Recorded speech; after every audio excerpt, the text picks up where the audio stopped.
Welcome back, friends. Well, some fans are apparently panicking about the Mets rotation. Carlos Mendoza has announced the final rotation that will go into, or the starting rotation that will go into the 2025 season. And Tylor Megill, congratulations. He will be on the five-man rotation. And Griffin Canning made the rotation as well. Canning will be starting game 3. Tylor Megill will be starting game 2. And this has some fans upset, panicking. We are going to address those concerns. And folks, throughout this video, I want to know how you feel. So as always, feel free to drop your comments. Let me know how you feel as well. And let's get this video started off right. Please smash that like button if you are a reoccurring member or if you just discovered our channel for the first time. We love you to join us for the 2025 season, so hit that subscribe button as well. Everyone is welcome, even if you're not a Mets fan. Please join us. Okay. All right, so we're going to get into the rotation concerns. I want to address both Griffin Canning and Tylor Megill. I want to show you what kind of stood out, and hopefully I can alleviate some of those concerns. Then we're going to talk about some of the Stearns steals. What does that mean? Well, we know what David Stearns has been always known for is assessing value. We're going to look at some of the biggest value. We'll look at the top 3 value plays from 2024. So I need your opinion on that. And I'm going to compare it to some of the potential value plays from 2025. And folks, there are quite a few. So again, I need your help with that. So, all right. So let's get this started. And let me give you a quick update from yesterday because the Mets had a very good game, beating the Marlins 10-2. Couple guys standing out. Mets had 15 hits overall, but two of the guys, let's start off. Canario, phenomenal. I mean, when you acquired this guy, and this was basically a roll of the dice, you couldn't have asked for this guy to have a better spring training. Thus far, batting 314. He yesterday alone had 2 home runs, one of them being a grand slam, 5 RBIs, 3 hits overall. This guy is going out and doing exactly what you wanted him to do. So Canario, great job, great job. Yesterday also, another guy, and this is what I really want to see. I was ultra concerned about Brandon Nimmo. I will continue to be ultra concerned. Any guy who has a lower body injury and who has 6 years left in his contract, it's going to be a concern. But Brandon Nimmo yesterday looked good, almost had a cycle, just a home run short of the cycle, legged out a triple, double, and had a single, but he was on the ball. He looked good, and the swings he was taking, the at-bats he had, great job, looked good. Francisco Lindor had multiple hits, but Griffin Canning was on the hill yesterday, and he threw 4.1 innings. Looked pretty good yesterday. 5 hits, surrendered 2 earned runs, but again, striking out 6. This guy, and we're going to speak about the difference in Griffin Canning from last year, because if you're looking at the last year Griffin Canning, who was 6-13 with a 5.19 ERA, you're not looking at the same guy right now. You are certainly not. And when the Mets gave this guy $4 million, they weren't expecting the same guy from last year. If you go back to my video when we acquired this guy, I was quite happy. And I remember I took a lot of flack from that because there were a lot of people who misinterpreted my happiness, feeling that I felt that he was going to be a starter the whole year. I mean, it would be nice if he kind of transformed and he had that ability, but he was a depth option. So let me actually, before I tell you the positives about Griffin Canning, let me tell you some of the worries that I see that have been reported. DeComo actually reports on X, and I guess he's been responding to a lot of these tweets, and this is the concerns from the fans. One fan writes, "This is one of the worst rotations I've ever seen." Another fan goes, "This is the rotation supposedly going to take out the Dodgers." First of all, you know what? Let me address the, I guess, the second one first. This is the rotation supposed to take out the Dodgers. Honestly, these are very emotional comments. But if you're looking at this rotation geared to take out the Dodgers, I mean, you must not be a Mets fan. You must not be a Mets fan because right now we are into our depth options. The only reason why that you have these two guys in the rotation are because Montas and Manaea are injured. Both those two options are going to be back. All right, that's So if you think this is going to face the Dodgers, I mean, you're not paying attention. You're certainly not paying attention. And what I always say, and remember this from last year, the team that Stearns takes into April will be a vastly different team that Stearns takes into October. Throughout the course of the season, just like Stearns had to rebuild the bullpen, he may have to rebuild the starting rotation if necessary. But early on, we get to see what a guy like Griffin Canning has in his arsenal. We get to see what a guy like Tylor Megill has, who looked sharp at the end of last year. So you get to see these guys early on, and personally, I like it.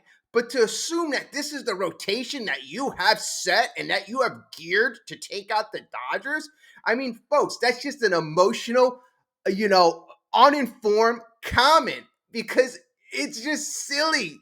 On the surface, Manaea and Montas are both coming out. And then you got other options as well. You can hit the trade market. You can, make maneuvers like you did last year. You got options down below in the minors. Sprout, that's a silly comment. But again, I understand people are emotional early on. All right, so let's look at why Griffin Canning earned a spot.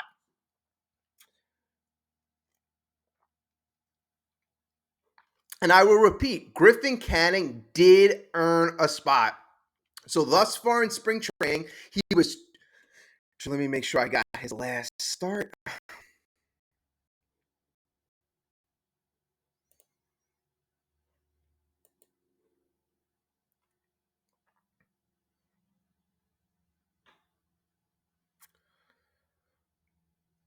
Okay, I believe I got his last start. So thus far in spring training, he was 2-1 with a 1.88 ERA in 14 innings, striking out 22. 22. So that is way more than a strikeout per 9 innings. So I mean, his K rate right now is really off the charts. And last year he averaged 6 Ks per 9 innings. So he is well above that. So Griffin Canning earned this spot in the rotation. He surely did earn this spot. But if you really kind of deep dive, like what has really changed in Griffin Canning and what can you expect from him in the opening of the season? All right, so Griffin Canning is 28 years old, folks. Right, he's 28 years old, and we all know this. Pitchers sometimes pitchers develop later in their career. So the 28-year-old right-hander has really overhauled and made some significant changes to his pitches. He is putting slightly less spin on his slider and seeing a minuscule bump in vertical break. The spin rate on his slider is almost identical, and so is the speed. But he has gotten 4 more inches of vertical drop on average than he has last year. His four seam fastball is also getting an inch more of horizontal break. All right, folks. So we are seeing that this guy is getting much more movement on some of his pitches. So in 2024, his four seam fastball, let's see.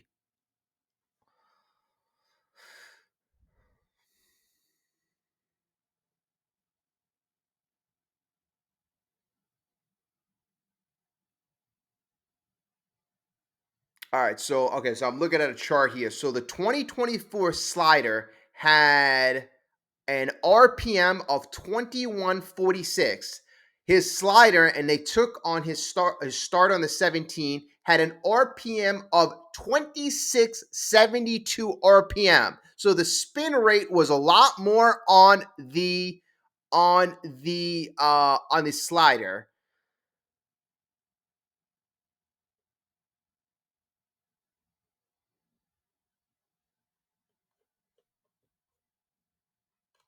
All right, folks. So I'm looking at this chart, and this chart, honestly, is not really making sense to me. I don't think they did a great job with this chart. But the bottom line is he is getting much more movement on his pitches, which makes me extremely exciting because you see a difference in what he was doing last year. And that's what you want. When you have a pitcher who didn't have the best results, obviously you don't want them doing the exact same thing. You want to see different actions, and thus you want to see different results.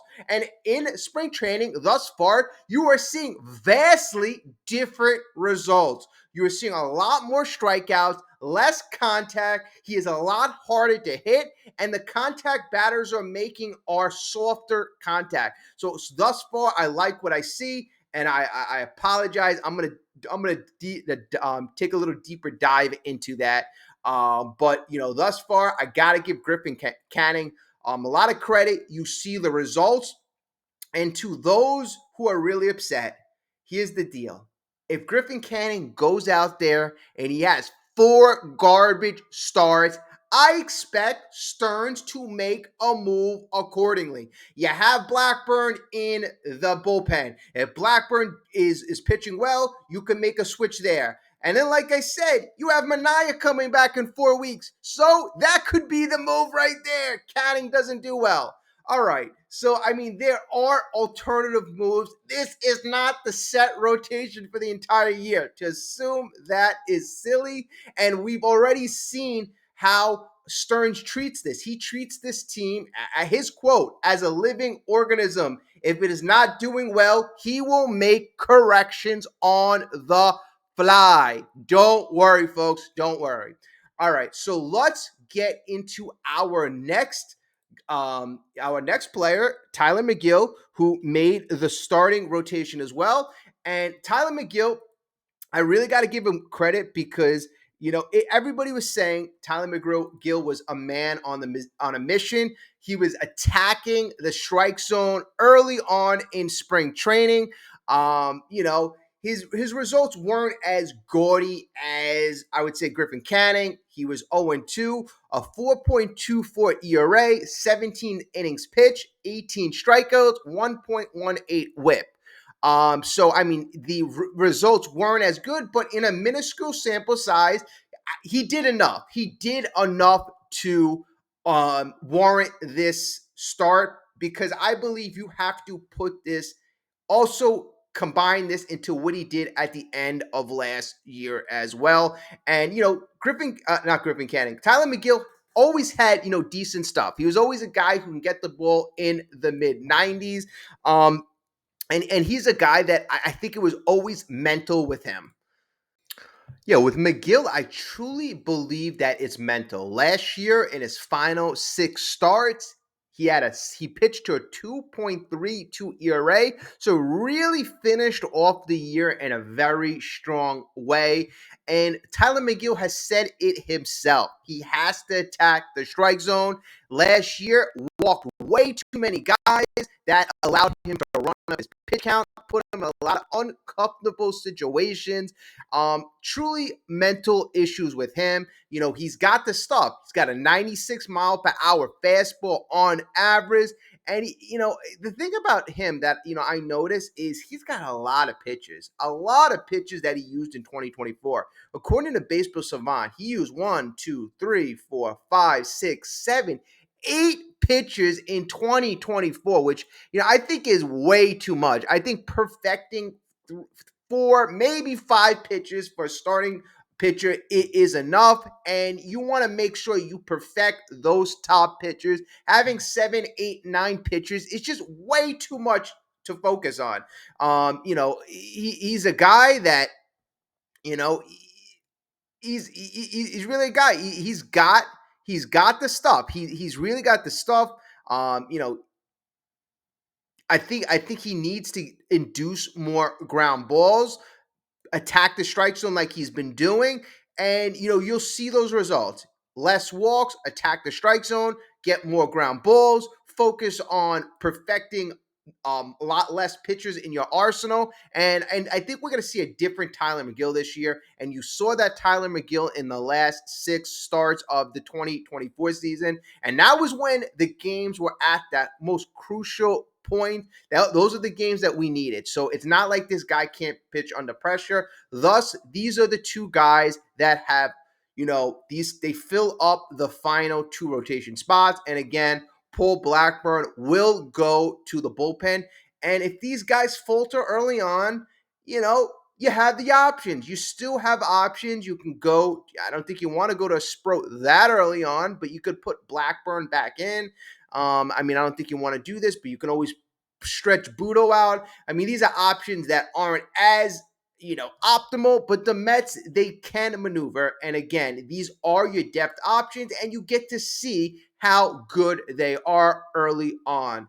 And you know what? Why not? Sean Manaea, you want Sean Manaea fresh, and you want him raring to go by the time you get to October. Same thing with Montas. If you could save a little wear and tear on the arm early on, especially in the case of Manaea, why not? Why not? I know you need these games, but the fact of the matter is your offense should be good enough to compensate. Your bullpen really should be good enough. So I expect no less play. I expect the Mets to still be just as good, and I expect them to win these games. All right, folks, so let's talk about some of the Stearns philosophy, because I expect we are going to see this philosophy play out. Scouts have said and execs have said that Stearns is one of the best in baseball at assessing value.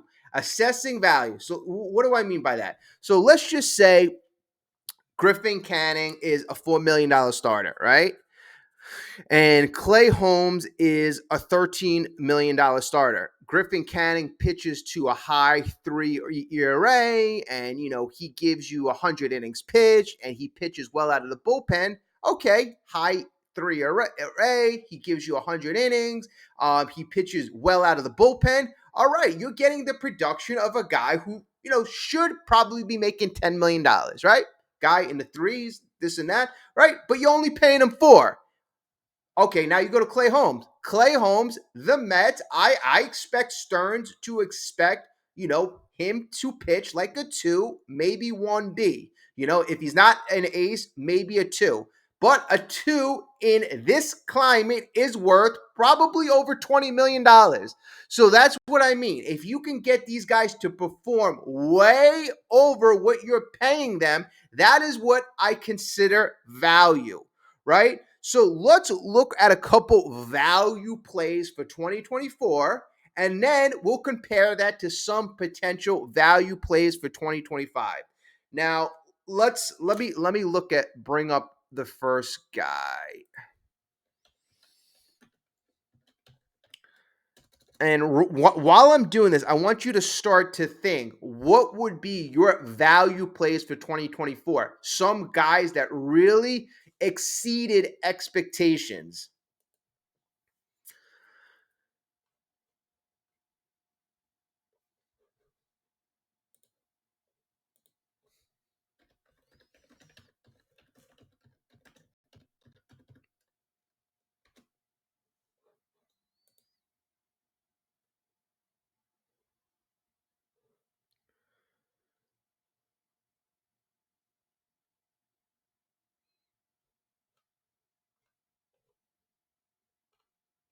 Okay, so number 3 that I have on my list last year for value play and that helped the Mets get to the playoffs was none other than Phil Maton. Phil Maton as a value play. So just in terms of his raw numbers, he came in to the Mets in 2024. He pitched 40 games when he got to the Mets for the Tampa Bay Rays. He was 1-2, and he was pitching to a 4.48 ERA. So not great, not great. Pitching to a 4.48 ERA in 40 games. With the Mets in 31 games, he was 2-1 and pitched to a 2.51 ERA, 9.4 strikeouts per nine. He was a guy who really brought a lot of stability to that Mets bullpen. He certainly did. A bullpen that had a lot of players going in and out throughout the entire year. He brought a lot of stability, and he gave us another weapon. All right. And this was also somebody that the Mets really targeted. They had targeted him from the Rays for a prolonged period of time. According to Stearns, he says this is someone that we targeted and talked to over the offseason. He had been a very consistent reliever, pitching in high leverage environments in big games in Houston.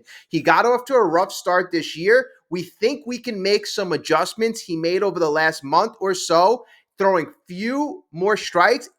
Some usage adjustments have led to better results. Okay, so basically, and this is very important. So Stearns observed some adjustments that Maton made, but then also added that he felt that they could make more adjustments. And then he felt that he identified some of the things that Maton was doing wrong, and he also liked some of the experience that Maton had. His very and this is the thing I do like. He was looking at the fact that he was a very successful in pitching in high leverage environment. You pitch in New York, high leverage environment. We expect you to be used in the playoffs. So I do like that he was looking into that. All right, so Maton, the Mets are picking up the remainder of Maton's $6.25 million salary, according to Stearns, which is why the Rays, who value flexibility, were willing to let him go. The right-hander deal. Okay, so basically, this is the value that I'm talking about, and this is why I have him 3 on the list. I feel that he brought a lot of stability to that Mets pen. He created that extra weapon for Carlos Mendoza, and that is why he is number 3 on the value play and 3 on Stearns steals for 2024. I have Mr. Phil Maton. Now, the second guy on the list, I don't think it's going to be of any surprise. And that is going to be none other than Mr. Sean Manaea. Sean Manaea in 2023 was 7-6 with a 4.4 ERA. Okay, not bad.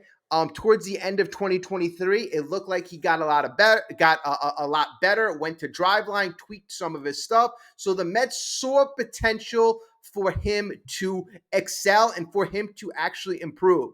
So the Mets gave him that value contract. I believe it was like around 13, 14 years for 2 years, and he had a player option for the second years. So again, you're paying him around $13 million, and for him to perform how he performed, he certainly exceeded his value. On the course of the year, he had a 3 wins above replacement, 12-6, 3.47 ERA. He had 9.1 strikeouts per 9, but it was Manaea in the last 2 to 3 months who really excelled, pitching to that more sidearm Chris Sale arm slot, and where he really elevated himself to the New York Mets ace, carrying us to the playoffs and really making the Mets, he really solidified this team, this starting rotation. The Mets rotation from June on, from July, I think it was from July on, was one of the top rotations in all of baseball, and that was led by Sean Manaea. Sean Manaea was not only good at stabilizing the Mets on the field, but he was super good in the clubhouse. He was great with the other players in the team. I feel he had a great impact on a guy like David Peterson. I wanted Sean Manaea back so bad because I felt that he was a glue piece. I felt he was a great clubhouse guy, and he had a great positive impact on this team. And most of all, when the times were at their toughest and you were going up against missing out the playoffs from August on, every single game was a crucial game. You had a really good performance from Mr. Sean Manaea. In fact,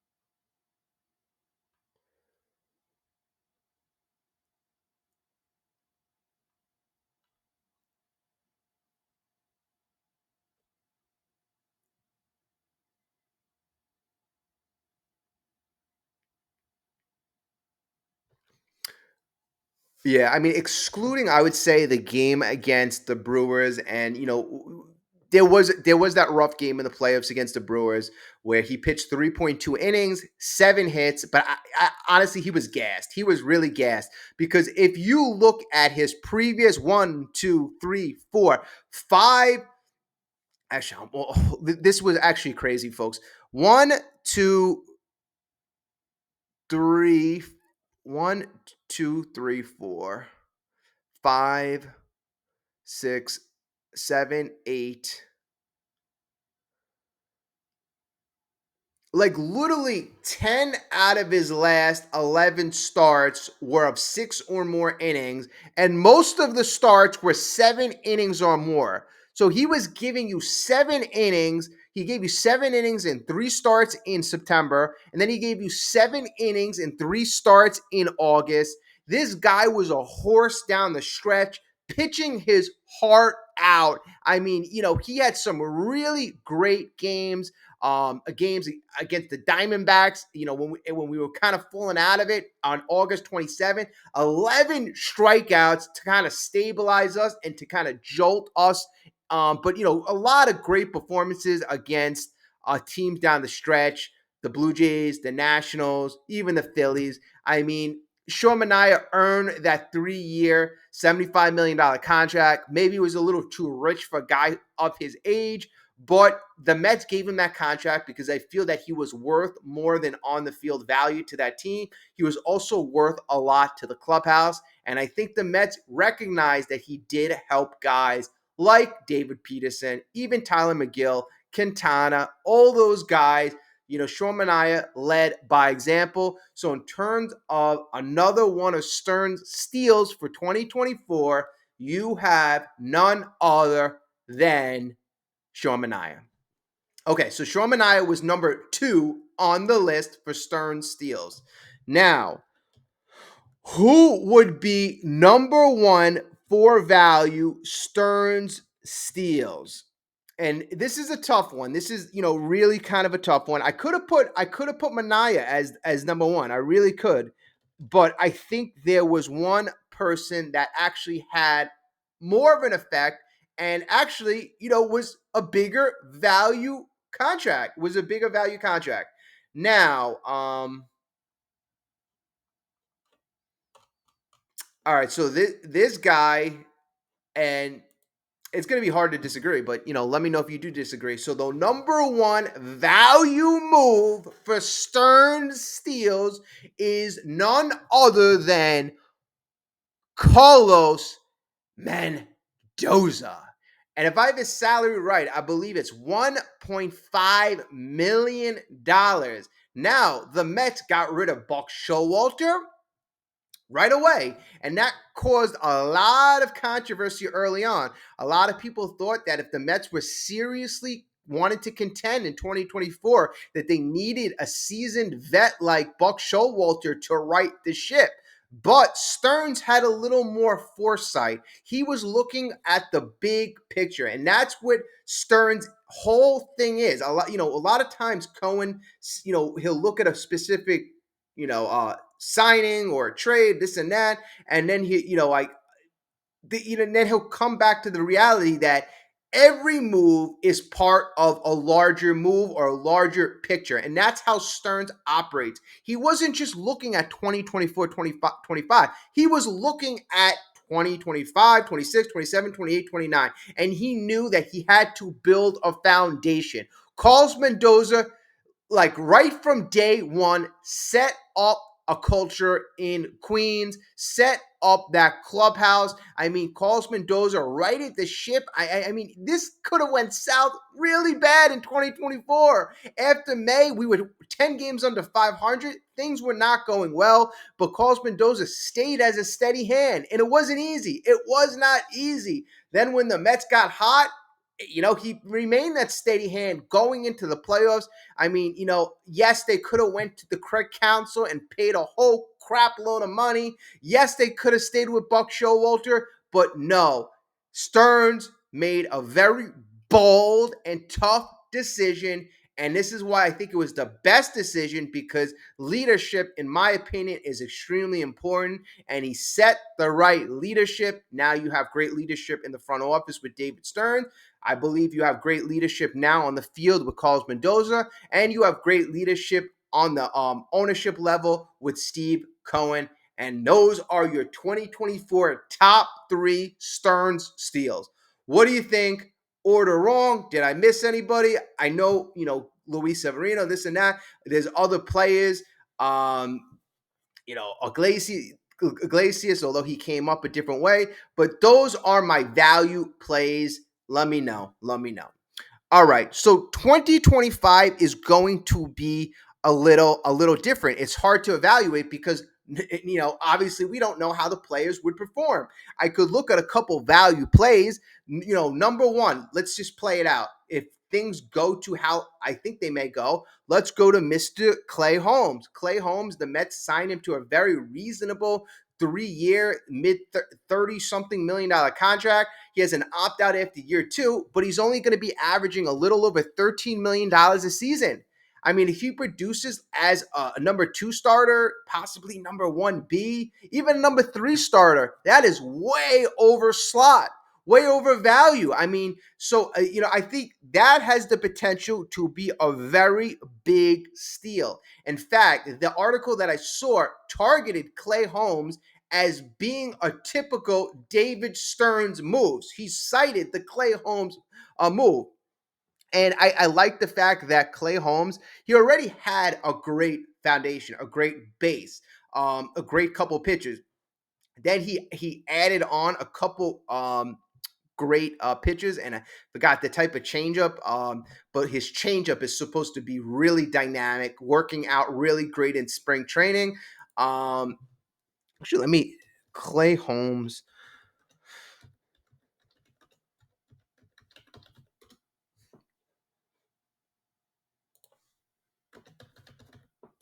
I mean, this is another reason why I'm really not that concerned about the rotation right now. David Peterson, I expect him to still go in the right direction like he did last year, continue to build. Clay Holmes, I expect him to be a very solid and reliable starter. Kodai Senga, if he's healthy, I expect a lot from Kodai Senga if he's healthy. Clay Holmes in spring training, 1-1, 20 innings pitched, .93 ERA, and 23 strikeouts, .78 whip, virtually unhittable.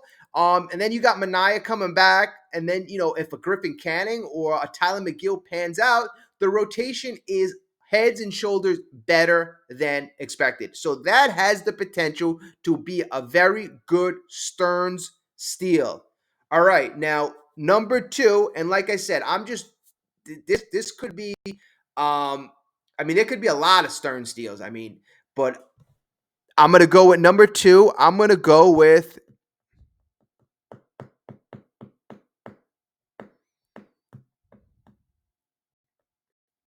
you know what? Let me throw 4 guys on here because I'm debating a couple of guys in my head. Okay, so let me go with Jose Siri as a Stearns steal. Let me tell you why. First of all, we're giving him $2 million, right? I think that we don't in baseball. Defense is very underpaid, undervalued. Jose Siri is a 4-tool player. The only thing he doesn't have is the hit tool. He can hit home runs. He can run bases. He's got a strong arm, and he could play defense like nobody else. We've seen him make a lot of nice plays in the outfield. Guy can steal you 15 to 20 bases, hit 20 plus home runs, play Gold Glove award winning defense. I think it's worth more than $2 million.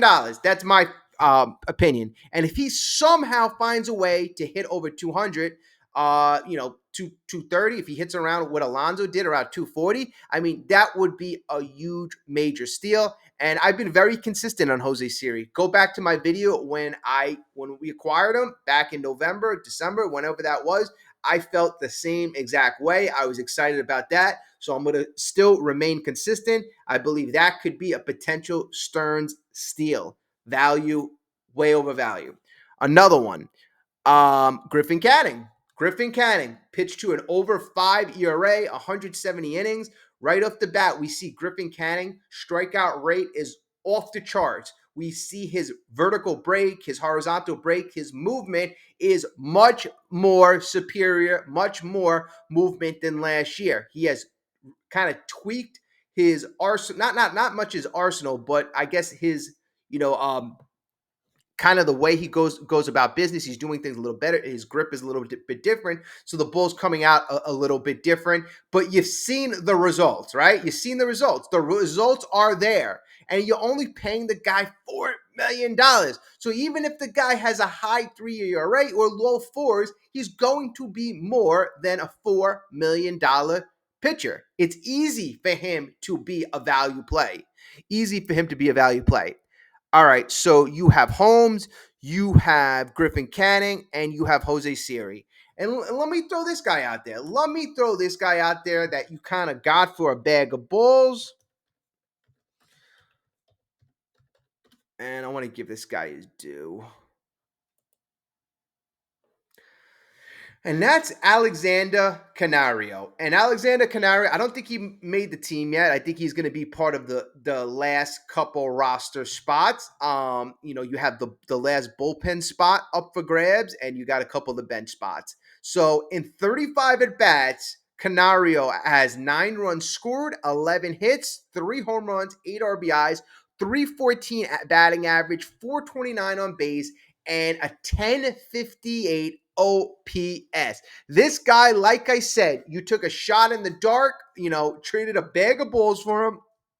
24-year-old kid, always had a lot of power. If this kid makes the team, I continue seeing him have a lot of power. But, if he plays to this level, this again has the potential to be another Stearns steals.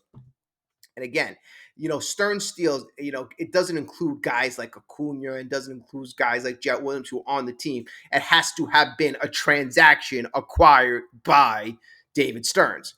All right, folks. So those are my opinions on the rotation. Those are my opinions on the value plays from 2024 and 2025. So let me know what you think. And right off the top, fans were upset about the rotation. Are you, and we can disagree, folks. If you disagree with me, yeah, that's part of the fun of it. That is part of the fun of it. We don't have to agree. The thing that always kind of boggles my mind is, and I still don't get it.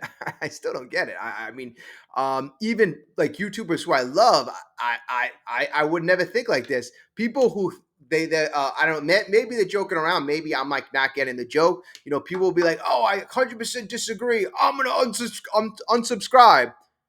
Just because we disagree, I'm like, I don't get it. I really don't get it. That's part of the fun of it. But in the back of my head, I'm like, all right, so I guess you never really liked the channel to begin with because that's just silly. That's silly. But all right, so at the end of the day, let me know what you think. Like, subscribe. And folks, we got a couple more days left. I want to try to either jump on a live stream during the game, but it really depends on when I get off work. But most likely we'll have a recap of opening day. I made sure that I was home for that. So stay tuned for that. I'm very super excited about this game. I know you probably are as well. And to see Juan Soto in a real, game that counts, regular season game, I cannot wait to see this lineup. I'm so super excited. And if Brandon Nimmo, is at the level that we saw him play the other day, oh my God.